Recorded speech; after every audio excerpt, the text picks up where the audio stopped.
Hello and welcome to the Commander's Quarters, your Magic the Gathering source that helps you command your budget.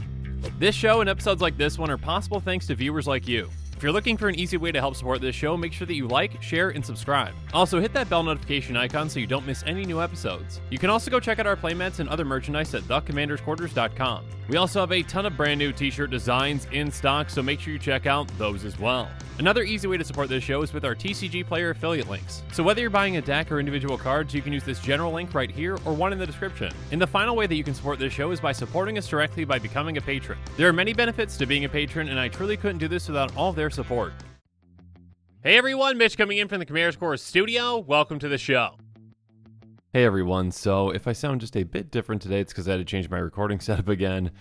So yeah, bear with me please. Regardless, yesterday ended with an absolute bang. I mean, we saw Farewell, which this was a card that was, I believe, data mined a little while back, and we weren't sure if it was real, and now we are, and this thing is absolutely absurdly powerful. So if you haven't seen that episode yet, make sure you check it out at some point, but not before you stay tuned to this episode. Because yesterday, at the very end of the day, Wizards had a stream and they showed off some surprising new cards and cards that I definitely did not expect to see. And upon seeing them, there was one other thing that was very surprising with them, and well, Wizards, you messed up.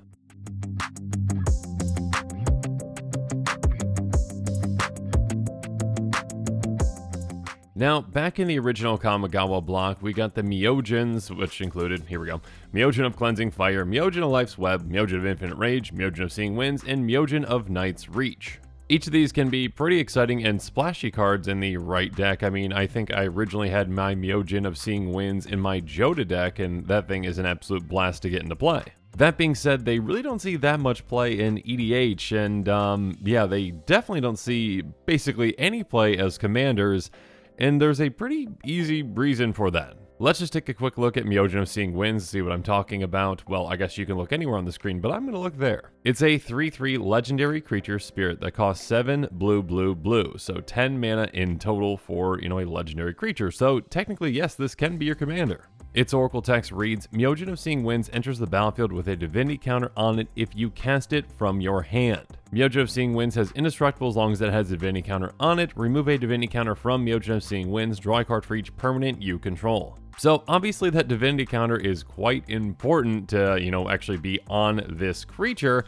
And if you didn't cast it from your hand, you're not getting it. That means not only is this creature not indestructible, but it doesn't help you, utilize that divinity counter to draw a card for each permanent you control, which is a very powerful effect, but again, one you can't get without that divinity counter. And again, if you are playing a game of Commander with this as your commander, well, casting it from the command zone does not count.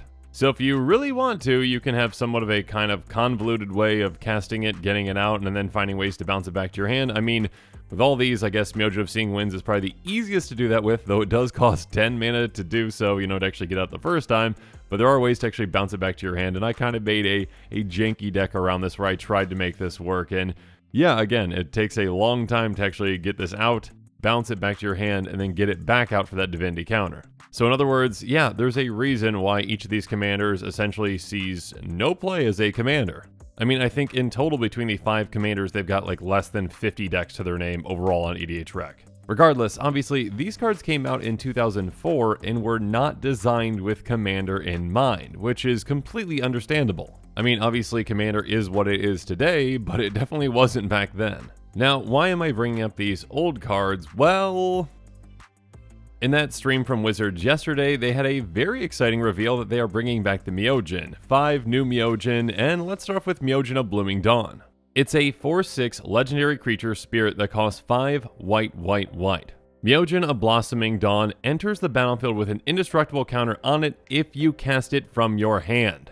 I reread that part about 10 times because I was thinking, there's no way that they could have actually, missed the fact that this doesn't get its counter if you cast it from the command zone, since it's a legendary creature, and they know that this could be played as a commander, obviously. But no, it doesn't say if you cast it from your hand or the command zone or just whatever. It just simply says the exact same thing essentially that the old Myojin had, and basically again that problem that they have as commanders in that you can't get a counter on them by casting it from the command zone. Now, notably, obviously they changed up divinity counters and switched them out for indestructible counters because that's a new kind of, the actual, keyword counters are a new thing that weren't a thing back then. But still, you cannot get it from casting it from the command zone. And the effects that these have for removing their counters are really cool and really unique. This one has remove an indestructible counter from Myojin of Blossoming Dawn, create a 1/1 color spirit creature token for each permanent you control. But again, as cool as these abilities are, they're only really going to be impactful in the 99 of a deck, and these are going to be, again, worthless as commanders because you can't get that counter on them. Or at least I should say, you can't get that counter on them without the convoluted route of casting them for 8 mana, finding a way to bounce them back to your hand, and then recasting them. So yeah, like the old Myojin, they are going to see pretty much no play as actual commanders, which is just sad to me. Again, I understand the original Myojins, right? Because obviously Commander was not what it is now. But Commander very much is what it is now. It is definitely the #1 format in Magic, and it's really hard to argue that these cards weren't designed with Commander in mind when they come out in the Commander set boosters. These Myojin are not coming out in the main set, and I believe, correct me if I'm wrong in the comments below, they are not going to be standard legal. The set symbol is even different, right? And if you look in the bottom left, it's out of 38. These are the Commander cards for the set. These cards were designed for Commander. So why in the world was it not taken into account that these legendary creatures could be used as commanders and they don't work as commanders? I would love to hear the explanation on why in the world these do not work if you cast them from your command zone.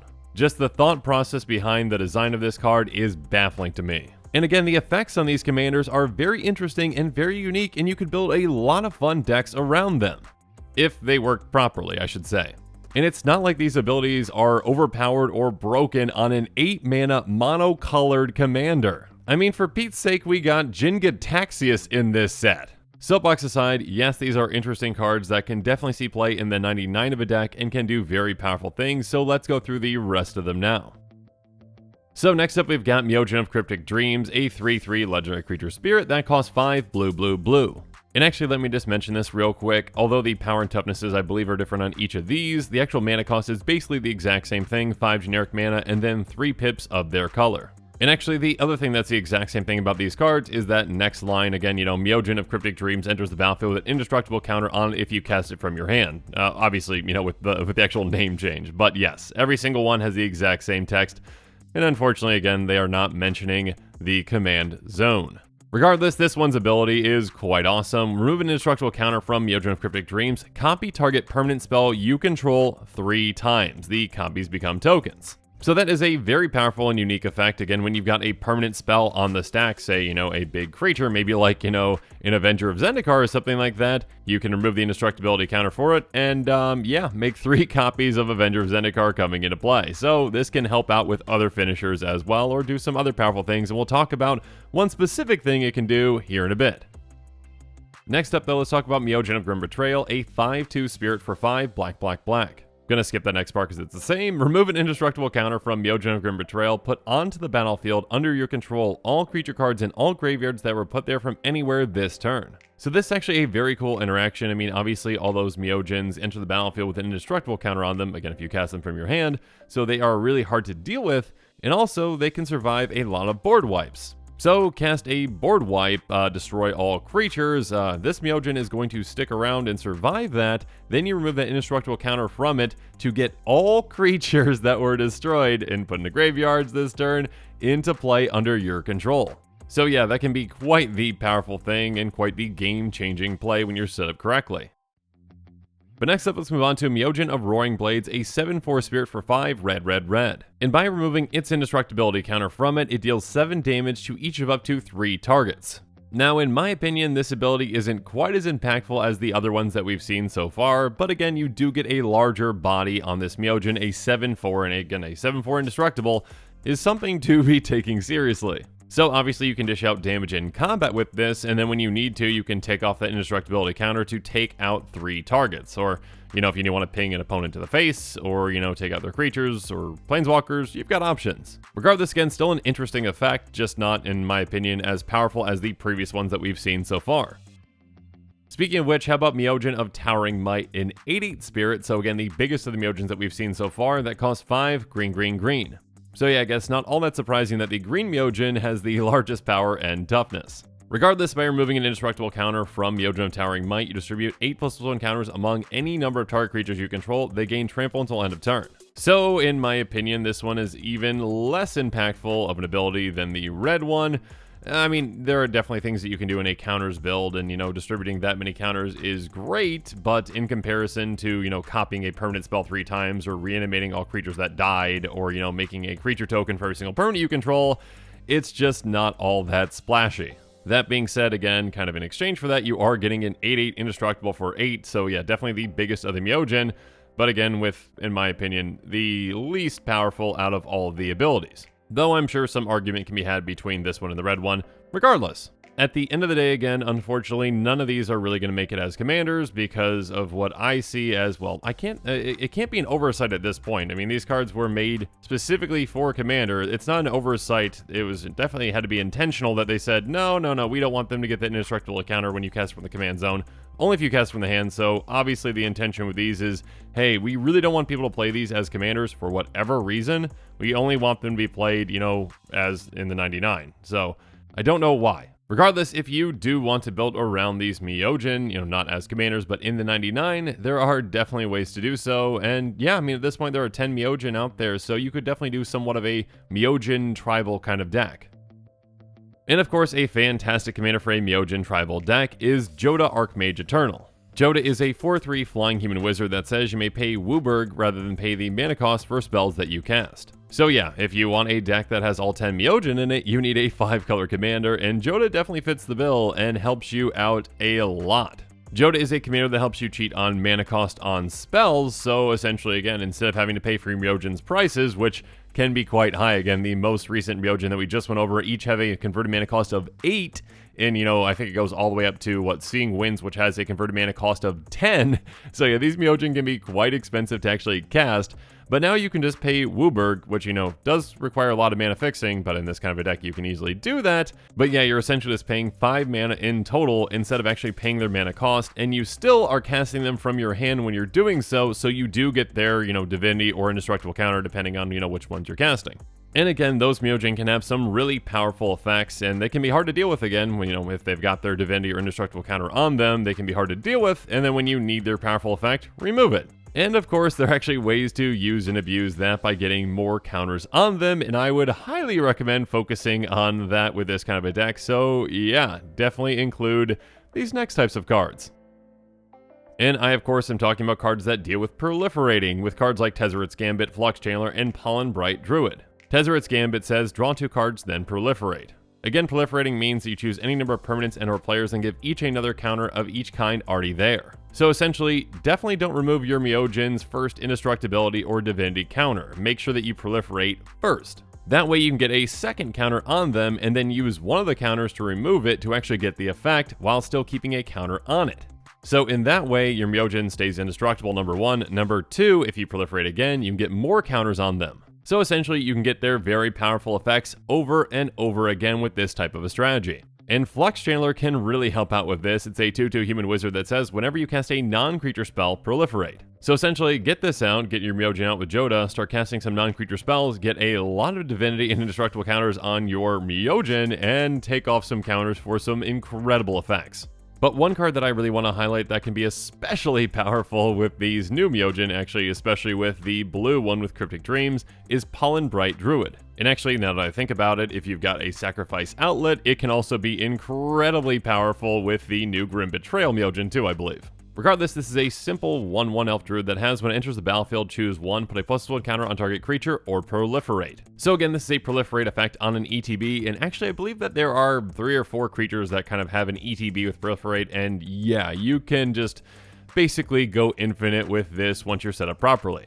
If you've got that Cryptic Dreams from Myojin in play with at least 2 counters on it, well, you just take off one of the counters when Pollen Bright Druid is on the stack and you copy Pollen Bright Druid 3 times. So then you get 3 copies of Pollen Bright Druid coming into play, while the original is still in the stack. Then you get those 3 ETBs and you say, I'm going to proliferate 3 times. So then you get more counters on your Myojins, all of them. So again, even if you start off with 2 indestructibility counters on Myojin of Cryptic Dreams and you went down to 1, now you've proliferated 3 times and you go up to 4 counters on it. So you just remove another one of those counters and make 3 more copies of the Pollen Bright Druid, which is still on the stack, and then you get 3 more proliferate triggers. And of course, you can do this an infinite number of times, and also you can just start choosing the +1 counters on target creature as well and proliferate those. So essentially, you get infinite counters on all of your things. So that's all of your Myojin, infinite +1 counters on everything too, to make them infinitely large.